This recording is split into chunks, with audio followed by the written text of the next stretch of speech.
Magandang gabi mga kapatid. So tuloy po tayo, pang ilang gabi ngayon? Pangatlong gabi. Yung ating pinag-aralan kagabi mga kapatid ay pinamagatang ang pamilyang may pusong nasugatan. Ayan. So, sino yung mga nakaranas ng na masugatan ng puso? So, ating pinag-aralan ang mas malalim na kahulugan po niyan. Alam natin sa unang gabi ay pinag-aralan po natin yung plano ng Diyos sa pagtatayo ng pamilya kung paano po niya i-prepare ang lahat. At napag-aralan natin kagabi kung paano po ito sinira ng kaaway. So ano po ang nangyari? Kaya yung masayang puso, yung pong buhay na dapat ay walang hanggan, walang kamatayang buhay na inihanda ng Panginoon sa kanyang mga nilikha, ay nagkaroon po ng kamatayan ang tao. Ngayong gabi, ang ating pong pag-aaralan ay pinamagatang ang pagsunod ang siyang nagbubuklod. Ang ibig pong sabihin, yung pong nasugatan na puso, mga kapatid, ay paghihilumin, gagamutin, at mayroon pong paraan kung papaano. At ating tatalakayin ngayon yan. Nagtapos po tayo kagabi mga kapatid doon sa Genesis chapter 3 verse 15. Yung nakasulat po dyan ay, at papag-alitin ko ikaw at ang babae at ang iyong binhi at ang kanyang binhi. Ito ang dudurog sa iyong ulo at ikaw ang dudurog sa kanyang sakong. So, ito po ay matapos na magkasala si Eva. Isa po ito sa binanggit ng Panginoon matapos niyang sumpain yung ahas na dati ay nakakatawid siya sa mga kahoy, iba't ibang puno na hindi gumagapang, ay sinumpa niya na ang ahas ay gagapang, maglalakad sa pagitan ng kanyang tiyan. At pagkatapos ay binanggit po rito mga kapatid ang isang messianic prophecy na tinatawag po natin. Yung binhi ng babae at ang binhi ng ahas. Magkakaroon po ito ng tunggalian or labanan. Yung babae dudurog sa ulo at ang ahas ay dudurog sa sakong. Ibig sabihin, ang ahas kakagatin yung paa ng babae, pero yung babae dudurogin yung ulo. Pag dinurog yung ulo ay patay talaga. So, ang binhi ng babae, mga kapatid, ay alam natin kung sino yon. Ito po yung ating Panginoong Hesukristo. Nang siya po ay ipanganak, ay natupad yung binabanggit po rito. Yung pong sinasabi na dudurugin yung ulo ay larawan ito ng tiyak na pagkatalo ni Satanas na gumamit doon sa ahas. Kaya nga tayo bilang mga Kristiyano, mananampalataya, ay nakikipaglaban tayo. We are fighting for victory. Nagtagumpay na. We are fighting from victory, hindi for victory pala. So, ibig sabihin, nanalo na yung ating kakampi, ang ating Panginoon. Kaya ang sikreto, kailangan kumapit tayo sa ating Panginoon para walang talo. At ang sabi po dito sa talatang 16, sinabi niya sa babae, pararamihin kong lubha ang iyong kalumbayan at ang iyong paglilihi. Manganganak kang may kahirapan at sa iyong asawa ay pahihinuhod ang iyong kalooban at siya'y papang Panginoon sa iyo. Kung ibig sabihin, kung hindi sana nagkasala yung tao, hindi mahirap manganak. Siguro para ka lang umihi. Hindi na katulad ngayon, mga anak ng panganay ay katakot-takot na kung ano ang tinatawag niya sa asawa niya, kasalanan niya, naghihirap siya. Madali sana. So isa po yan sa sumpa dahil sa pagkakasala ng tao. At ang sa lalaki naman, sabi naman dito, at kay Adam ay sinabi, sapagkat iyong dininig ang tinig ng iyong asawa at kumain ka ng bunga ng punong kahoy na aking iniutos sa iyo na sinabi, huwag kang kakain niyaon, sumpain ang lupa dahil sa iyo. Kakain ka sa kanya sa pamamagitan ng iyong pagpapagal sa lahat ng mga araw ng iyong buhay. Hindi sana magtatanim, hindi sana tayo magpapagod para mabuhay kasi prepare na ng Panginoon lahat ng pangangailangan ng tao. At ano nga po yung pagkain sa idin, mga kapatid? Ibig sabihin, hindi vegetarian, kundi frutarian. Dito, pagkatapos ng magkasala, dyan pa lang magtatanim. Dyan pa lang nagpasimula yung gulay. Ano ho? At yun nga, hindi sana magpapagod ang lalaki bago makakain ang tao. Pero dahil sa ginawa po nila, tayo ngayon ay apektado. At sabi pa ng verse 18, at sinabi niya yon sa iyo, at sisipol niyaon sa iyo ay mga tinik at mga dawag, at kakain ka ng pananim sa parang. Sa pawis na iyong mukha ay kakain ka ng tinapay hanggang sa ikaw ay mauwi sa lupa sapagkat diyan ka kinuha. Sapagkat ikaw ay alabok at sa alabok ka uuwi. Yan po ang masaklap na hindi naman pinanikala ng Diyos at yan po ang nangyayari sa tao. Kaya pagka namatay ang tao, o edi ang kanyang katawan maaagnas at babalik sa lupa, mga kapatid. At ang sabi ng verse 20, at tinawag na iba ng lalaki ang kanyang asawa at sapagkat siyang naging ina ng lahat ng mga nabubuhay. Ayan. So, kaya ito ating topic, yung Happy Family Seminar. Pero natutuwa ako kay brother, wala pang absent. Siya po ay walang kasama. Sabi ko, paano kaya? Pero interesado kahit walang pamilya, ano? Kasi ang isang pamilya na pinag-uusapan natin dito ay lahat ng tao galing kay iba. Ibig sabihin, lahat tayo magkakapatid. Amen? So, ang pamilya na binubuo, hindi lamang ito yung mga tahanan na kinaaniban ng bawat isa sa atin. Kasi hindi maiwasan, meron sa ating wasak na tahanan. Kulang-kulang na. Hindi yung isip kundi wala na yung lalaki, minsan may yung babae naman, may anak na hiwalay na sa kanila, so hindi na mabubuo. Kaya ang ating pinag-uusapan dito ay hindi lamang yung pamilya na kinaaaniban ng bawat isa sa atin, kundi yung sambahayan ng Panginoon. Kaya kahit nag-iisa ka lang, single ka lang, ay makaka-relate po tayo dito sa ating pinag-uusapan. Ngayon, pansinin ho ninyo yung ating pinag-uusapan. Pumasok na yung sumpa na wala na po yung napakagandang panukala ng Panginoon. Kaya, ano na ang nangyari sa ating kalagayan? Sulyapan natin yung sitwasyon ng mundo nating ginagalawan ngayon. Okay? So, kung makikita po natin, may tanong, bakit marami ang wasak na tahanan? Sino nga yung kumanta yun? Kay rami ng winasak na tahanan.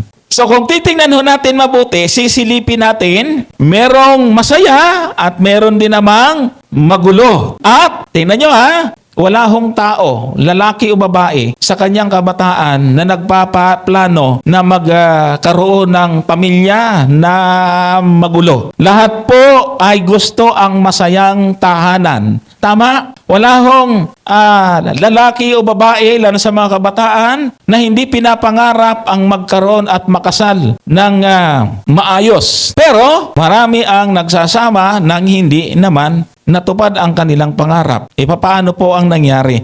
Yan po ay bunga na ng sumpa na ibinigay o tinanggap ng una nating magulang. Kaya nangyayari sa bawat pamilya kung ating titingnan ngayon, totoo o hindi, kung papansinin po ninyo yung mag-asawa dyan, ay magkasama. Pero posible kaya na kahit magkasama ay hindi nag-uusap pero may kanya-kanyang ka-chat.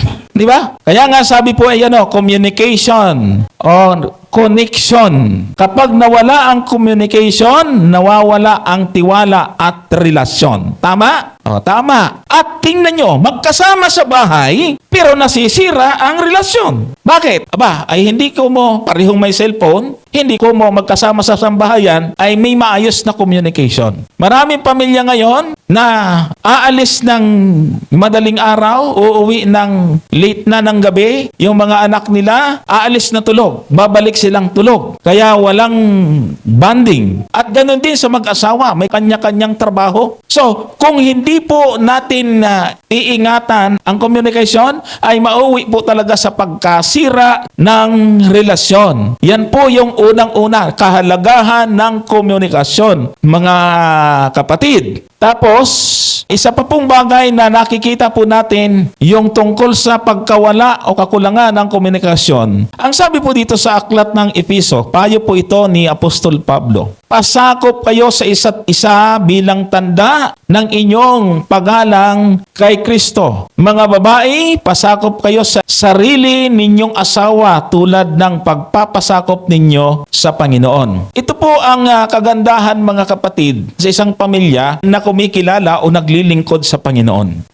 Kahit na nga minsan pareho pang aktibo, nagsisimba at naglilingkod sa Panginoon, ay may pagkakataon pa rin na nasisira ang relasyon. How much more yung pong tuwing simbang gabi lang nakakaalala sa simbahan, mga kapatid. So, ang payo ay magpasakop yung babae sa kanyang asawa. Ang problema naman, yung mga lalaki ay inaabuso naman, mga kapatid. At ang sabi po dito sa Kawikaan, meron po ditong napakagandang sinasabi. Bahay at makayamanan ay minamana sa mga magulang. Ngunit ang mabait na asawa ay galing saan? Sa Panginoon. Ano daw? Ang mabait na asawa galing saan? Ay yung masungit. Ayan, umamin.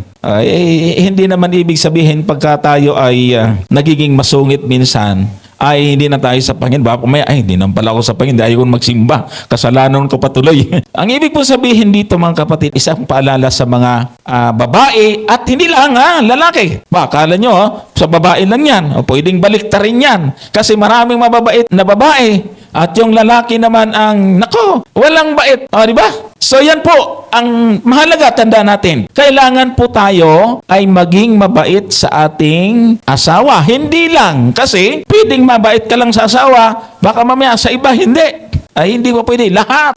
Unang-una sa asawa kasi yan ang ating laging kasama. Tingnan nyo ito. Anong tawag nyo dyan? Mukha lang yan, pero may totoo po ang ibig sabihin yan. Kaya ginamit po nating illustration. Ano po ang ibig sabihin nito? Yan po ay tinatawag sa Biblia na babaeng palatalo. Ang sabi ng Kawikaan 5:3, sapagkat ang mga labi ng masamang babae ay tumutulo ng pulot at ang kanyang bibig ay madulas kaysa langis. Ano po ang ibig sabihin nito? Yung labi daw, masamang babae, tumutulo ng pulot. Ano po ang ibig sabihin yan? Yung kanyang bibig ay madulas kaysa langis. Ibig sabihin nito, yung walang ingat na pagsasalita at kaplastikan. Ma-scam na tayo sa pera, wag lang sa asawa. Ay ang hirap kaya. Nandyan na yan. Sabi nga, pag kinakasal, hindi parang pakaning isusupo, pwedeng uliwa Pagka nandyan na yan, ay mahirap na. Yung mga babae, kawawa naman yung mga babae. Bakit to si Solomon ay puro babae yung ginagamit na halimbawa? Ibig mo sabihin, yung pong matamis na mga salita. Alam nyo, siguro kung isosurvey, mas marami niyan ang lalaki. Lalo, dagang Bisaya din rin, kanang balak ba? Gandang balak. Yung kung kaya daw niyang abutin yung mga bituin. Akong kabuton ang mga bituon, ipurong-purong sa imong nawong. Ano ba yun?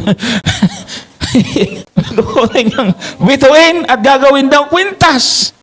Kadami niyan sa Bisaya. Kaya daghan ng tawa.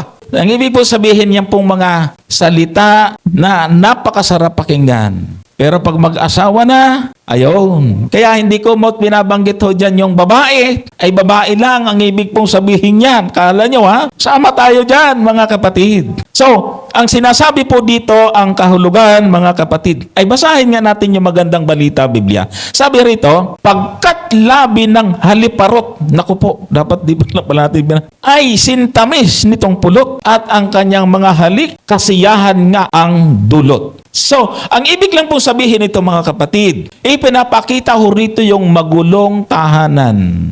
Babala ito ni Haring Solomon. Si Haring Solomon, napakaraming asawa at iba pa yung kabit.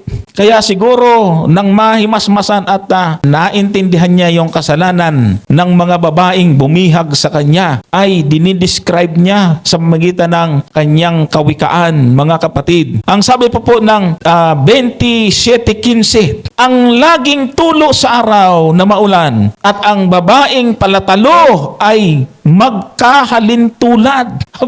Talagang parang ganyan talaga. Hinawakan ka na, wala ka na magagawa Bakit sinasabi rito na yung tulo sa araw na maulan at ang babaeng palatalo ay magkapareho? Yung tulo ng tuloy-tuloy na pag-ulan, mga kapatid. Kapag may lakad tayo, may gagawin, yung mga nasa bukid, nasa trabaho, tapos yung ulan ay, ang ulan ay ayaw tumigil, nakakainis, di ba? Naku, ano ba naman ito ngayong paumulan? Tapos, hindi natin kayang pigilan.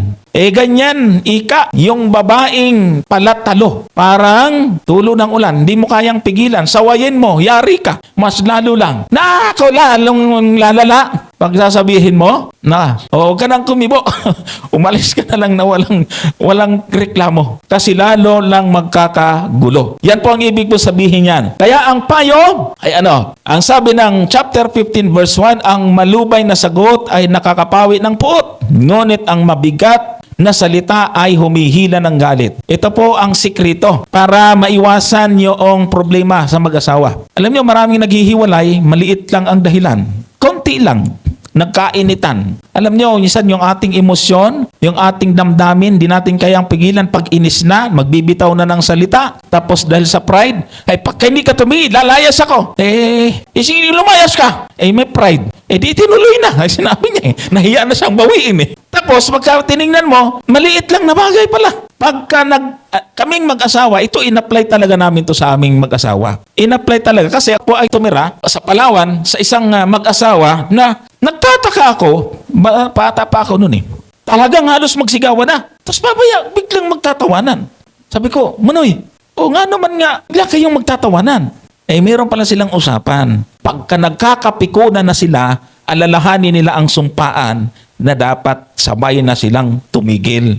Kasi mauwi lang sa mainit na pagtatalo. Subukan niyo po, kahit na kayong mga edad na, baka kaya di na-apply ito, maganda. Ang malumanay, yung malubay na sagot ay nagpapaalis ng galit. Tama talaga yung sinasabi ng banal na kasulatan, mga kapatid. Kasi itong kadami itong mga sinabi ni Hari Solomon, lagpasan na lang natin yung iba. Biro mo yan, nag-aapoy yung bunga nga, Nakakayamot ang asawang masalita tulad ng ulan na ayaw tumila. Mahirap siyang patigilin para kang dumadakot ng langis o pumipigil sa hangin. Kaya mo bang dakotin yung langis? Pigilin yung hangin? Wala. Ganon ika. Yung babaeng talagang masalita, nakakayamot. Ulitin natin hindi ko babae yung binabanggit dyan. Kasi maraming lalaki mas maingay pa sa babae. Tama? Okay. So, isa pang paghahalintula dito. Masarap pa ang tumira sa bubungan ng bahay kaysa sa loob ng bahay na ang kasama'y asawang madaldal. Naku po, doon na lang ako sa bubong. Hirap dito ayaw ba naman tumigil?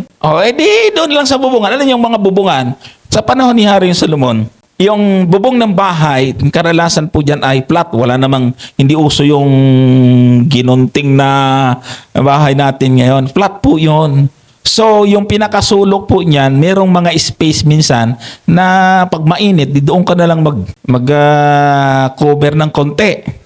Mas masaya pa ron. Kaysa ron sa bumawa ka doon. Ang laki nga ng bahay, ang ingay-ingay naman. So, dito mga kapatid, bakit pinag-uusapan natin ito? Ito na po yung epekto ng sumpa dahil sa kasalanan. Yan talaga. Ngayon, ito po ang sinasabi na Apostol Pablo. Payo. 1 Timoteo 3:2, kaya nga ang isang tagapangasiwa ay kailangan walang kapintasan. Isa lamang ang asawa, matino ang pag-iisip, marunong magpigil sa sarili, kagalang-galang, bukas ang tahanan sa iba, at may kakayahang magturo. Yan ang ideal, mga kapatid. Dapat yung isang tao, isang lalaki ay matino. Ibig sabihin, maayos at matalino ang kanyang mga panukala. Marunong magpigil. Ito po ang problema mga kapatid. Yung pagpipigil sa sarili. Alam nyo, tayo, lahat, biktima niyan. Minsan, biruin mo, nagdadrive ako doon, bigla na lang binangga yung sasakyan namin.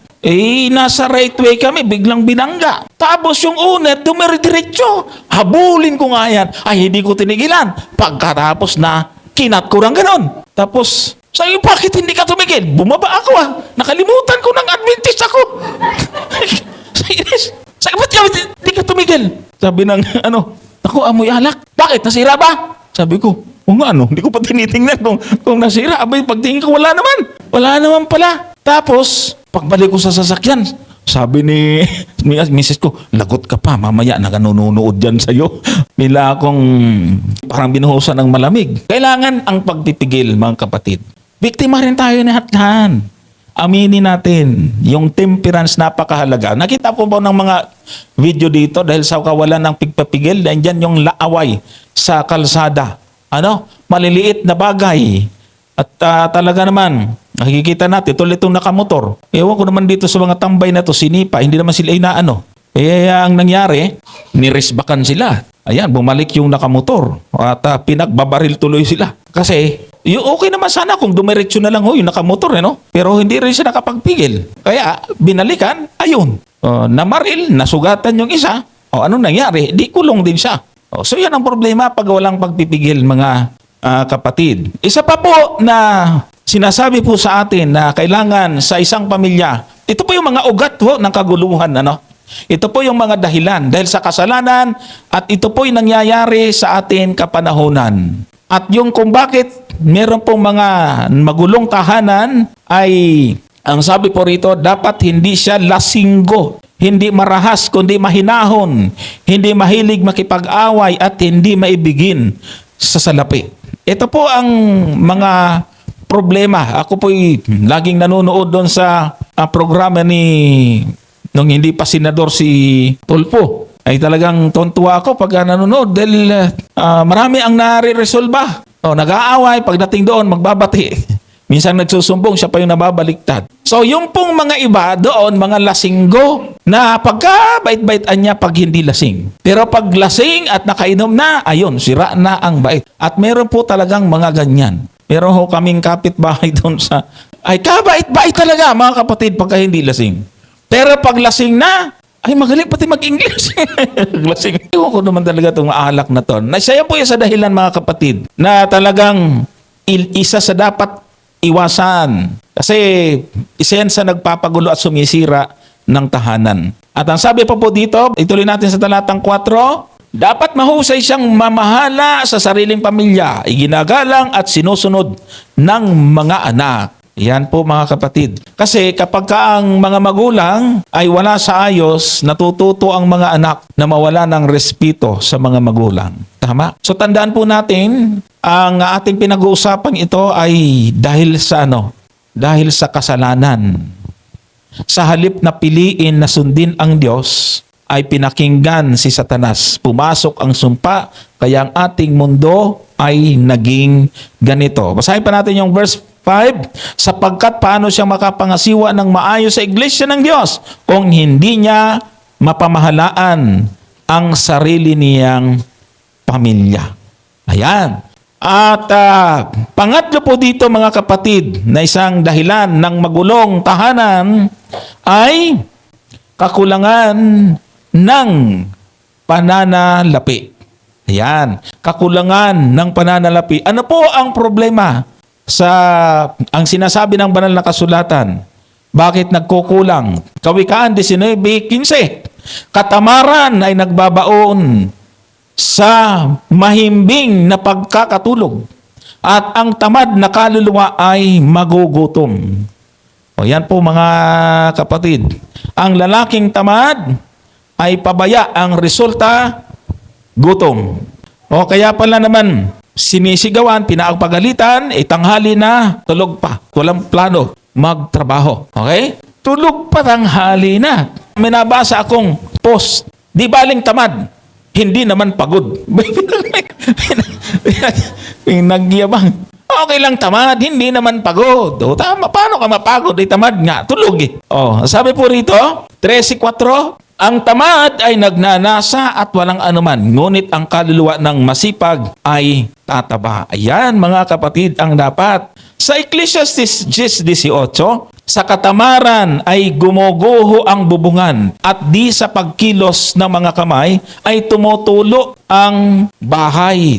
Ayan. So, ang bubungan, alam nyo, pag ang mga sumusulat ng Biblia, sumusulat sila ng impormasyon na hindi lagpas sa kanilang panahon. Ang ibig sabihin, ang tinutukoy ni Solomon ditong bubungan ay ang mga bahay sa panahon nila. Wala pang mga slab noon tulad ngayon. Wala hong mga simento noon. Ang bubong ng mga bahay noon, kadalasan ay gawa sa kahoy at marupok lamang. Parang sa probinsya din natin na hindi konkrito yung bahay.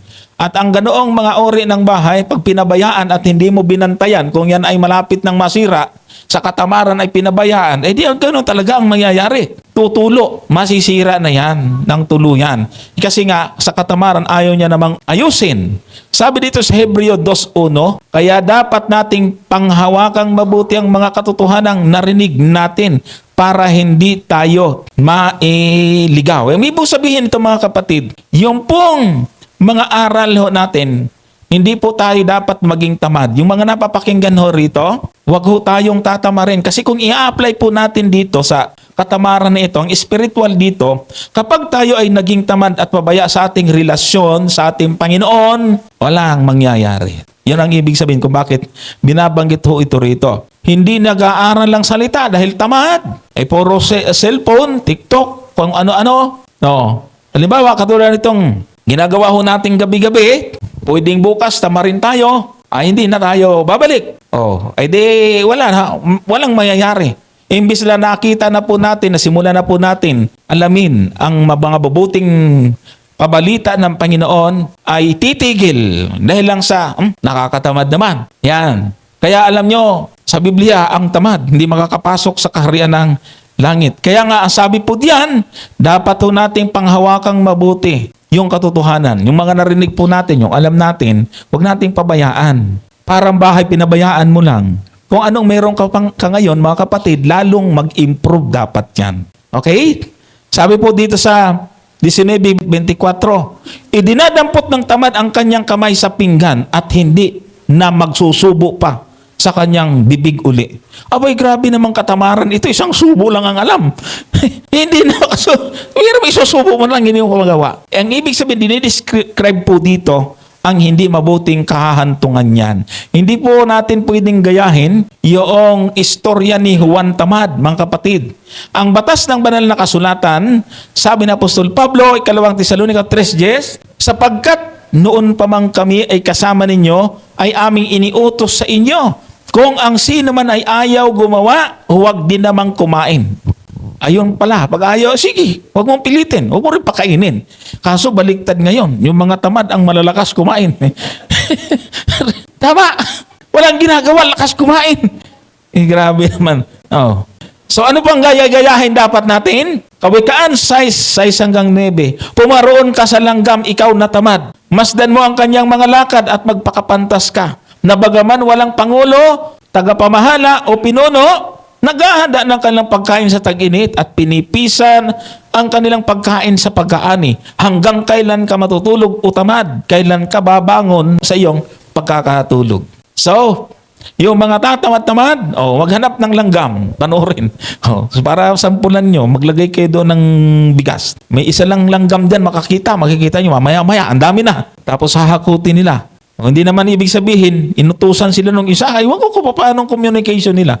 Alam ni Solomon yung pakikipag-usap sa langgam no? So, ibig po sabihin doon, pinakita sa atin dito, yung matutunan natin sa langgam, marunong mag-ipon habang may panahon para sa darating na pangangailangan ay hindi sila kakapusin. Hindi kailangan ng palaging may nag-uutos. No? Hindi kailangan, wala namang inutos, ay ayaw mong gawin. Walang inuutos mga kapatid. Kung alam natin dapat natin gawin isang bagay, gawin na natin. Pabala ito sa pagiging tamad. Ang tamad ay laging naghihintay, nagpapaliban, at natutulog sa oras ng paggawa. Yan po ay hindi kinalulugdan ng Panginoon. Bilang Kristiyano, tinuturuan tayo mga kapatid na huwag maging pabaya sa ating pananampalataya.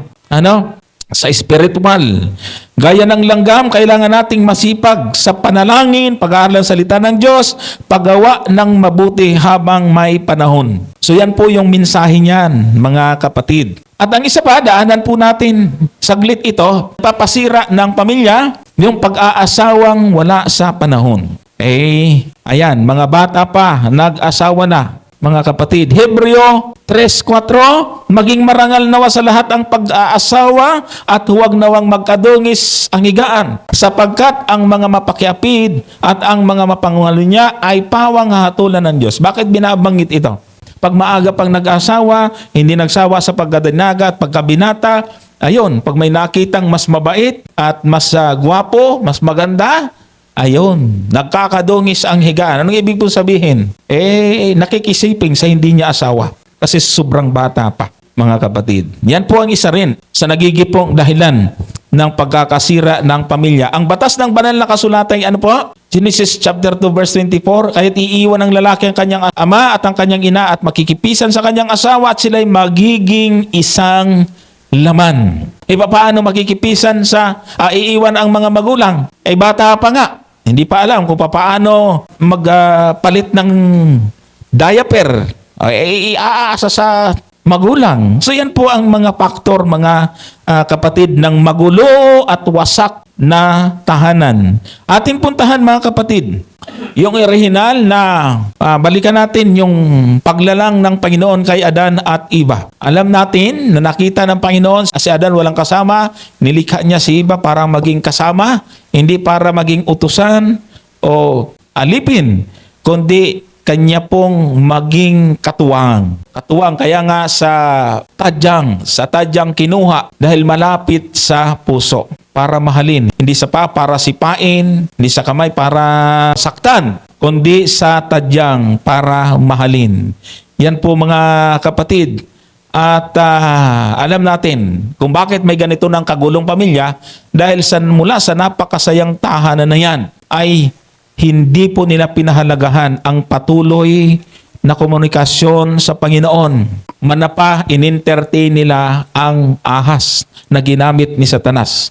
Kaya nagkasala ang tao at nagkawindang-windang na ganito ang ating buhay. Nadamay po tayo. Ang sabi ng aklat ng Isaiah 59 verse 2, kundi pinapaghiwalay ng inyong mga kasamaan kayo at ang inyong Diyos at ang inyong makasalanan ay siyang nagpakubli sa kanyang mukha sa inyo upang siya'y huwag makinig.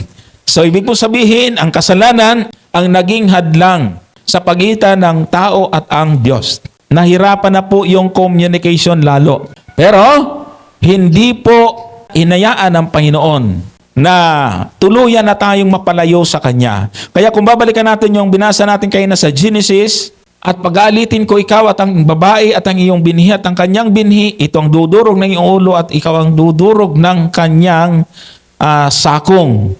So, ito pong binhi ng babae ay kumakatawan sa ating Panginoong Hesukristo na siyang dudurog ng ulo ng binhi ng serpent o ni Satanas, mga kapatid. Sa talatang ito, nakikita po natin ang tiyak na kamatayan at pagkatalo ni Satanas. Sabi ng verse 21, at iginawa ng Panginoong Diyos si Adam at ang kanyang asawa ng mga kasuotang balat at sila'y dinamitan. Di ba? Ano po yung dinamit ni Adan at ni Eva magkatapos magkasala? Dahon. Ano pang ibig sabihin ng dahon? Ito po ay gawa sariling pamamaraan ng tao. Hindi po natin kaya na takpan ang ating pagiging makasalanan o kahihiyan sa harap ng Diyos. Kaya yung dahon ay nagre-represent sa human effort, mga kapatid. Samantalang ang ginawa mismo ng Diyos ay gumawa ng kasuotang balat. Sa tingin nyo, anong klaseng balat yan? Balat ng saging? Balat ng puno? Ano po? Balat ng hayop. Ibig sabihin, mayroong hayop na pinatay. Hindi basta binalatan lang at sa lakad-lakad yung hayop. Buhay, walang balat. Hindi po namatay. Sinakripisyo niya ang hayop na yon para ibigay at bigyan ng damit si Adan at si Eva. At yun po ang katuparan niyan ay ang pagkakatawang tao ng ating Panginoong Hesukristo. Tingnan po ninyo ang sinasabi sa atin sa Mateo 1:21. Ang sabi po rito, at siya'y manganganak ng isang lalaki at ang pangalan itatawag mo sa kanya Jesus sapagkat ililigtas niyang kanyang bayan sa kanilang mga kasalanan. Nung magkatawang tao ng ating Panginoon, yung pong, tandaan nyo ano pong sabi, itatawag, anong pangalan? Jesus. Anong ibig sabihin? Nang Jesus ay Savior sapagkat ililigtas niyang lahat ang kanyang bayan sa kanilang mga kasalanan. So, ibig sabihin ng Jesus ay tagapagligtas. The name Jesus ito po ay Savior. Yan, mga kapatid. So, ito po ang kordero na tinatawag po sa banal na kasulatan na nagsakripisyo ng kanyang buhay. Nung mamuhay ang ating Panginoon, Ang ginawa po na niya, nakisalamuha po siya sa mga tao. Hindi mayayamang mga tao, kundi mga taong may mga pangangailangan tulad ng may sakit. Yung mga hindi nakakakita ay kanya pong ginamot at nakakita na. Yung mga paralisado ay kanya pong pinagaling. At iba pa, mga kapatid, pati yung mga patay ay kanyang binuhay. So, makikita po natin ang kabutihan sa ginawa ng ating Panginoon para abutin ang kalagayan ng tao. Kaya nga ito yung hindi maintindihan ng ating ilan sa mga kaibay sa panampalataya. Kung ang ating Panginoon ay Diyos, ay bakit siya nagutom, bakit siya namatay, ganito, ganyan. Ang panukalang ito ay ang ating Panginoon ay Diyos na nagkatawang tao para abutin ang ating kalagayan bilang mga makasalanan. Nakita nyo? Hindi naman siya doon sa mga kilala at mararangal na tao. Doon sa mga nangangailangan. Kasi yun ang ibig sabihin ng kanyang pangalan.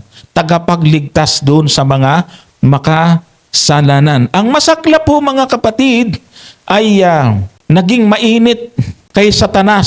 Sa mata ni Satanas ang ginawa ng ating Panginoon. Kaya gumamit po siya ng isang gobyerno para hadlangan ang gawain ng ating Panginoon. Kaya sa bandang huli, mga kapatid, hinuli siya at ipinalagay na parang isang kriminal. Ang kriminal noon ay ipinapako sa cross. Ang kamatayan sa cross ay parusa sa isang taong gumawa ng napakabigat na kasalanan. Ang ating Panginoon na isang walang kasalanan ay ipinako sa cross.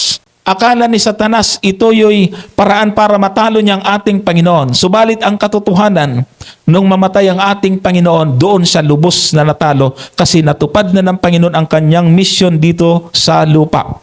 Ayon po doon sa Genesis chapter 3, verse 5, siya yung binhi na dumurog sa ulo ni Satanas. Bakit? Ang kamatayan ng Panginoon ay naging kapatawaran ng mga taong nagkasala bago pa siya dumating at pati ang mga kasalanan ng mga tao hanggang sa mga darating na panahon.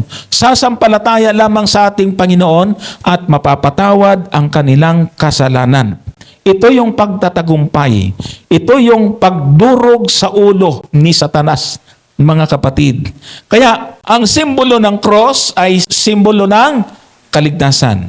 Sign or symbol of salvation. Tandaan natin mga kapatid, ang kaligtasan ay hindi po binibili. Ang kaligtasan ay hindi po pinagtatrabahuhan. Ang kaligtasan, ang sabi po dito sa Efeso 2:8 at 9, sapagkat sa biyaya kayo'y nangaligtas sa pamamagitan ng pananampalataya. At ito'y hindi sa inyong sarili, ito'y kaloob ng Diyos. Ang kaligtasan daw ay ano? Sa biyaya. Pag sinabing biyaya, ay libre, walang bayad. Pag sinabing grace, biyaya, walang bayad. Hindi po binili, mga kapatid.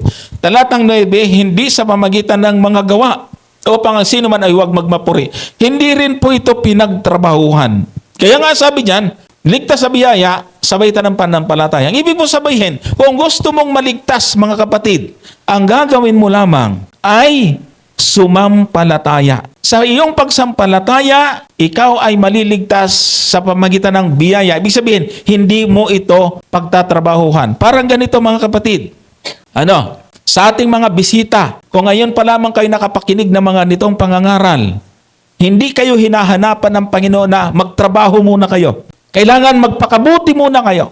Kailangan muna magbagong buhay kayo bago kayo tanggapin ng Panginoon. Hindi po yan ang nakasulat sa Biblia. Malinaw? Yan po ay libre. Sasampalataya ka sa Panginoon at ikaw po ay maliligtas ng walang bayad.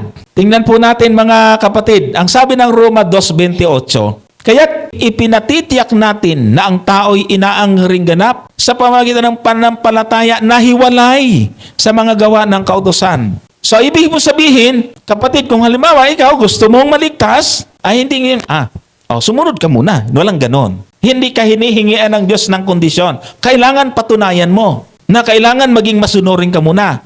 Walang ganon. Walang ganyan sa mga sulat ni Apostol Pablo sa kanyang mensahe. Hiwalay sa gawa. Kaya nga, ang sabi dyan, inaaring ganap. Ano bang ibig sabihin ng inaaring ganap? Ang ibig sabihin ng inaaring ganap, hindi ka ganap, itinuring kang ganap. justification na tinatawag sa English, Gina-justify ng isang tao, hindi ka karapat-dapat pero itinuring kang karapat-dapat. Bakit? Kasi tinanggap mo si Kristo. At ang Kristo na yung tinanggap, walang bahid, walang kasalanan, tinanggap mo siya sa buhay mo, kaya ka itinuring na matuwid. Pinatawad ang lahat ng kasalanan, walang natira sa kasalanan mo. At yan ay isang garantiya ng kaligtasan. Sa talatang 6, Kapitulo 11 ng Roma, ngayon, kung ang pagkapili sa kanila ay dahil sa kanyang biyaya, hindi na ito nakasalalay sa kanilang mabubuting gawa. Sapagkat kung nakasalalay sa mabuting gawa, hindi na ito biyaya. Nakita niyo sinasabi ni Apostol Pablo? Malinaw na ang pagkakapili sa tao, yung pagkaligtas ng tao, ay dahil sa biyaya. Hindi nakasalalay sa mabubuting gawa. Kasi kung nakasalalay sa mabubuting gawa, ay hindi na biyaya. Parang ganito, naligtas tayo libre. Kung pagtatrabahuhan pala, hindi libre yun. Wala namang libre na pinagtrabahuan mo. Malinaw? O baka ang ilan sa atin, tikal muna. Parang sinasabi ata ni Brother Johnson, huwag na tayong sumunod. Wala akong sinasabing gano'n Ang pinag-uusapan dito is justification. Yung pang wala kang alam, as in, wala kang alam sa katotohanan. Nabalitaan mo at nakilala mo ang Panginoon, nakita mo ang katotohanan. Sasampalataya ka. At yun ang paraan ng justification, mga kapatid. Ito po yung isa pang talata, Roma 4:4 hanggang 5. Ngayon, sa kanya na gumagaway, hindi ibinibilang na biyaya ang ganti, kundi utang. Yun. Kapag ka daw nagtrabaho ka, sa nagtatrabaho, ang biyaya, pinagtrabahuhan mo, ay di yung magbibigay ng biyaya, may utang sa'yo. Kaya bibigyan ka ng kaligtasan para mabayaran. Diyos patuloy ang nagkautang. Kasi pinagtrabahuhan natin. Halimbawa, kailangan muna natin sumunod. May utang ang Diyos sa atin. Sumunod tayo. Sige, liligtas kita. Nabayaran na. Nagkautang muna siya sa atin. Yan ang ibig sabihin Datapat sa kanya na hindi gumagawa, ngunit sumasampalataya sa kanya na umaaring ganap sa masama, ang kanyang pananampalataya ay binibilang na katuwiran. Kita mo na? Wala mo nang gawa na titingnan. Kung babalikan natin ang Efeso 2:8 at 9, sapagkat sa biyaya kayo nangaligtas sa magitan ng panampalataya, at ito'y hindi sa inyong sarili, ito'y kaloob ng Diyos. Hindi sa pamagitan ng gawa upang ang sino man ay huwag magmapuri. Ngayon, paano yan? Wala na ba tayong gagawin? Hindi pa tapos. Hanggang 9 lang yan. Ito ang sabi ng talatang 10. Sapagkat tayo'y kanyang gawa na nilalang kay Kristo Jesus para sa mabubuting gawa na mga inihanda ng Diyos ng una upang siya nating lakaran. Ayon! Ligtas mo na bago gawa. Naintindihan nyo, mga kapatid? Ibig sabihin, para ka maligtas at ariing kang ganap, hindi kailangan ang pagsunod. Pero nang ikaw ay ariing ganap, tinanggap mo ang Panginoon, kailangan mong magbagong buhay. At ang bagong buhay na yan, yung sinasabing daan na inihanda sa atin ng Panginoon, paano ka lalakad ngayon sa pagbago-bagong buhay? Hindi mo naman pwedeng balikan ang dati mo buhay. Doon ngayon nagkakaroon ng papel sa buhay natin yung kautusan. Naintindihan nyo? So tayo'y sumusunod. Bakit? Hindi para maligtas. Kundi tayo sumusunod bilang bunga ng pagkaligtas. Malinaw? So, ito po ay mismong nasa talata Efeso. Karamihan kasi gumagamit ng Efeso 2:8 at 9 lang. Pero tayo mga Adventist, tinutuloy natin hanggang 10. Kasi pagkatapos na baguhin, pagkatapos ng tao ay makarinig ng aral at pabalita ng kaligtasan, kailangan siya ay magkakaroon ng bagong buhay. Paano yon? Magiging bago na ang kanyang daan. Hindi na ho dating daan. Masama ang lumakad sa dating daan, sabi sa Hub 22:15. Kailangan bagong daan na inihanda ng Panginoon na dapat po nating lakaran. Kaya nga, sabi ng ang salita ng Diyos na salin, nilikha tayo ng Diyos sa pakikipag-isa natin kay Kristo Jesus. Binigyan niya tayo ng bagong buhay para gumawa tayo ng kabutihan na noon pa'y itinilaga na ng Diyos na gawin natin. Ibig sabihin, inihanda na ng Panginoon. Sa mga tatanggap sa Kanya, ito dapat ang buhay. Okay? So tayo, mga kapatid, huwag nating isipin na tayo istrikto sa pagsunod para maligtas. Mali yun. Hindi po yun ayon sa Biblia. Ang pagsunod na ginagawa natin dahil napakabuti ng Panginoon sa atin at tayo ay itinuro sa kabila ng masalimuot na mundong ito. Maraming mga sira na pamilya, mga pusong sugatan. Pero ang Panginoon, tinupad niya yung kanyang pangako. Kung kailan nagkasala si Adan at si Eva, doon din pinangako niya ang muling pagpapanumbalik sa kanya sa pamamagitan ng ating Panginoon. Kaya nga, ito pong simbolo ng damit na dahon ng tao, matapos silang magkasala at marapos silang mahiwalay sa Diyos, ay gumawa sila ng sarili nilang kaparaanan. Ito po ay nagre-represent sa ating sariling pagsisikap na iligtas ang ating sarili. Kung tayo po ay nasa isip po natin na tayo gagawa para maligtas tayo, wala, parang dahon lang yan. Sarili nating paraan. Ano ang ginawang paraan ng Diyos? Siya mismo ang nag-provide ng balat. At ang balat ng hayop na yon at ang hayop na yon ay nagtuturo po sa ating Panginoong Hesukristo. Kaya nga sabi po rito ay at ginawa ng Panginoon Diyos si Adan at ang kanyang asawa ng kasuotang balat. Ibig sabihin, nakakuha ng balat, meron pong hayop na pinatay. At ang hayop na pinatay na yon ay tinatawag po itong kordero or tupa. Ngayon, paano natin natiyak na nagre-represent yung tupa na yon or kordero na yon sa ating Panginoon? Yan po ay binanggit sa atin ni Apostol Juan sa Juan 1:29. Nang kinabukasan ay nakita ni Juan si Jesus na lumapit sa kanya at sinabi, narito ang kordero ng Diyos na nag-alis ng kasalanan ng sanglibutan.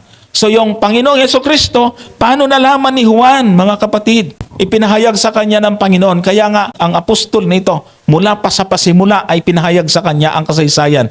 Yung pagtubos ng ating Panginoon na gagawin, siya ang kumakatawan sa korderong pinatay at ibinihis kay Adan at Eva. Ang sabi naman ni Apostol Pedro, kung ang mahalagang dugo gaya ng sa korderong walang kapintasan at walang dungis sa mga katuwid bagay, ang dugo ni Kristo. At ang sabi ng talatang 20, na nakilala nga ng una bago itinatag ang sanglibutan, ngunit ipinahayag sa mga huling panahon dahil sa inyo. Ibig sabihin, yung plan of redemption, plan of salvation, mga kapatid, bago pa ang creation, nakaprepare na.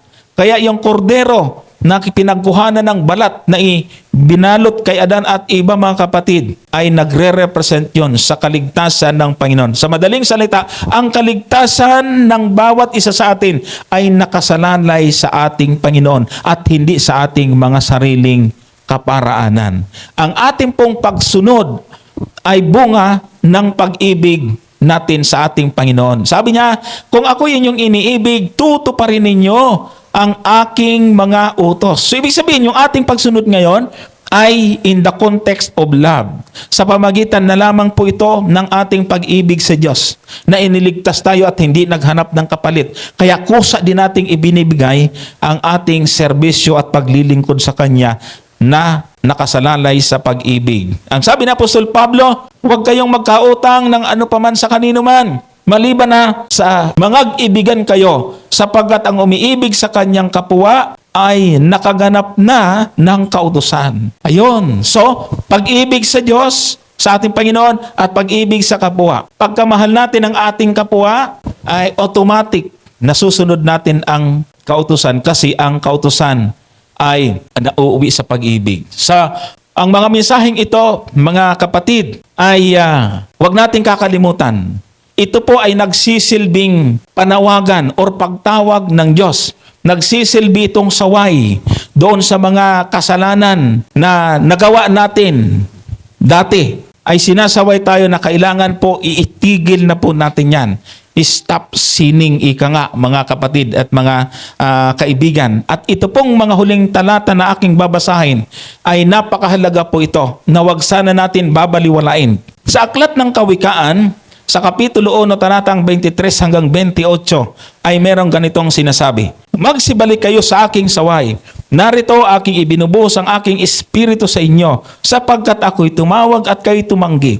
Aking iniunat ang aking kamay at walang makinig. Pansinin po ninyo ha, magsibalik kayo sa aking saway. Paano sumasaway ang Panginoon? Sa pamamagitan ng mga pangangaral na katulad nito. Kami pong mga Seventh Adventist pag nagturo, hindi ho namin binabasa rito na kami lang ang nakakakita. Pinapakita po namin sa inyo sa screen para makita po ninyo ang aming binabasa ay talagang nakasulat. Ito pong mga salita ng Diyos na ito ay nagsisilbi itong saway at pagtawag ng Panginoon. Ang sabi niya sa talatang 24, sapagkat ako'y tumawag at kayo'y tumanggi. Maraming mga tao ang tumatanggi sa pagtawag ng Panginoon. Iniunat ng Panginoon ang kanyang kamay, pero walang nakikinig sa kanya. Ang sabi ng talatang 25, kundi inyong iniuwi sa walang bukong payo at hindi ninyo inuibig ang aking saway. Talatang 26, ako naman ay tatawa sa karawan ng iyong kasakunaan. Ako'y manunuya pagka ang inyong takot ay dumarating. Darating ang panahon mga kapatid, bago ang pagbabalik ng ating Panginoon, magkakaroon ng tinatawag na tribulation. Bubuhos ang salot bilang hudyat na ang Panginoon ay bababa na mula sa langit. Sa panahong iyon, magkakaroon ng kabagabagan or tribulation. At sa panahong iyon ay isasara ang kaligtasan, kagaya ng panahon ni Noe. Nung bukas pa ang pinto ng arka, ay walang lumalapit. Pero nung isinara na ang pintuan ng arka, nagsibula ng bumuhos ang ulan, saka pa napagtanto ng mga tao, tama palang sinasabi ni Noe. At gusto nilang pumasok sa daong, pero isinara na ng Diyos. Hindi si Noe ang nagsara, kundi ang Diyos. Hindi na kayang buksan ni Noe. Ganon din ang sinasabi po rito. Ang panahon ng katakutan ay dumarating. Ang sabi ng talatang 27, pagka ang iyong takot ay dumarating na parang bagyo at ang inyong kasakuna ay dumarating na parang ipo-ipo. Pagka ang hirap at hapis ay biglang dumating sa inyo, kung magkagayoy, tatawag sila sa akin, ngunit hindi ako sasagot. Hahanapin nila akong masikap, ngunit hindi nila ako masusumpungan. Mga kapatid, habang may panahon pa, ang Panginoon ay patuloy tumatawag sa atin. Ang hinihiling niya lang sa atin ay tanggapin po natin siya sa ating mga buhay. At tingnan po natin ang simbolo ng kanyang pagliligtas. Ang cross na alaala ng kamatayan ng ating Panginoon na natanging nagbibigay sa atin ng pag-asa na sa masaklap at kalagayang napakagulo sa mundong ito na sinira ng kaaway ay may pagkakataon na tayong lahat ay muling mapagbuklod ng pag-ibig ng Diyos.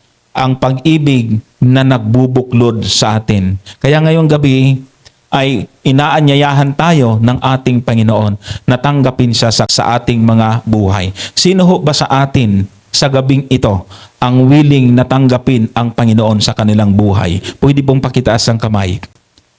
Maraming salamat po at ngayon ay tumayo po tayo at kayo po'y aking papanalangin. Dakilang Diyos, amang banal, sa gabing ito, salamat at inyo po muling ipinahayag sa aming kalagitnaan ang mahalagang mensahe. Natuklasan po namin ang inyong kaparaanan na sa kabila ng napakahirap na kalagayan at magulo na kapaligiran sa mundong ito, ay meron pong isang paraan na inyong muling ipinakita sa amin. Ang tanggapin ang tanging daan, ang pagtanggap sa inyong bugtong na anak, ang Panginoon, na siyang garantiya at biyaya na sapat ng bawat isa sa amin ay maging ganap at maligtas. Salamat sa inyong kapahayagan at inyong kaparaanan, o dakilang Diyos. Patawarin ang bawat isa sa amin at tanggapin sa inyong trono ang mga pangalan ng mga kapatid at mga kaibigan sa lugar na ito at sa buong mundo. Tanggapin po ang aming mga panalangin, dakilang Diyos, sapagkat hinihiling namin ito alang-alang pong lahat sa pangalan ng aming tagapagligtas, ang Panginoong Yesus. Amen.